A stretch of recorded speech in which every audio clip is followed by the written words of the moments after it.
ഉരുട്ടുന്നു. ഇതൊന്നുമല്ല ദൈവത്തിന്റെ ഛായ, ഒന്നുമല്ല. ഇതൊന്നും ദൈവത്തിന്റെ ഛായയായിട്ട് എണ്ണി പ്രിയപ്പെട്ടവരെ നശിക്കരുത്. ഞാൻ എന്തോരം പ്രസംഗിച്ചിട്ടുണ്ട്, ഞാൻ എന്തോരം ഓടി നടക്കുന്നു. ഇതൊന്നും ദൈവിക ഛായയുടെ ലക്ഷണങ്ങളായിട്ട് എടുത്ത് പ്രിയപ്പെട്ടവരെ നശിക്കരുത്. ദൈവിക ഛായയുടെ ലക്ഷണമാണ് എസ്തപ്പാൻ എന്ന് പറയുന്ന ചെറുപ്പക്കാരൻ കാണിച്ചു തന്നത്. തന്നെ അധിക്ഷേപിക്കുന്നവനെ, തന്റേത് പിടിച്ചു പറിച്ചവനെ, ജീവിതമാണ് അവര് പിടിച്ചു പറിച്ചേക്കണേ, ഇതെന്റെ കയ്യിലിരിക്കുന്ന കാശല്ല, ജീവിതമാണ്, ജീവിതമാണ് തട്ടിപ്പറിച്ചെടുത്തിരിക്കുന്നവര്. ചെറുപ്പത്തിൽ യുവത്വത്തിൽ ഇനിയും ജീവിക്കാൻ സാഹചര്യമുള്ള അരോഗതടകനായ ആ ചെറുപ്പക്കാരന്റെ ജീവിതമാണ് അവർ തട്ടിപ്പറിച്ചെടുത്തത്.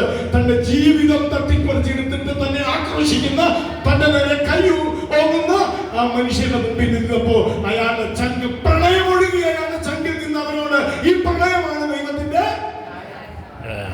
ഈ ഛായ ആർജിക്കാനാണ് പ്രിയപ്പെട്ടവരെ കത്തോലിക്ക കരിസ്മാറ്റിക് നവീകരണം സഭയിൽ രൂപപ്പെട്ടത്. ഹല്ലേലൂയ. അല്ലാതെ കുറെ പ്രാർത്ഥനക്കാരെ ഉണ്ടാക്കാൻ,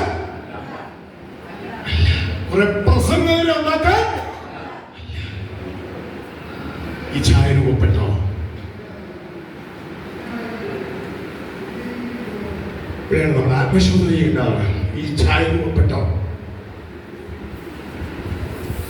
ഈ ഛായ രൂപപ്പെട്ടോ?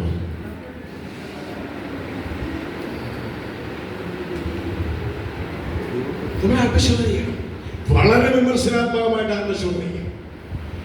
അപ്പോ ഉൽപ്പത്തി പുസ്തകത്തിലെ ദൈവത്തിന്റെ ഛായയുടെ ആദ്യ കാര്യമായിട്ട് അവതരിപ്പിച്ചിരിക്കുന്നത് ഈ സ്നേഹവും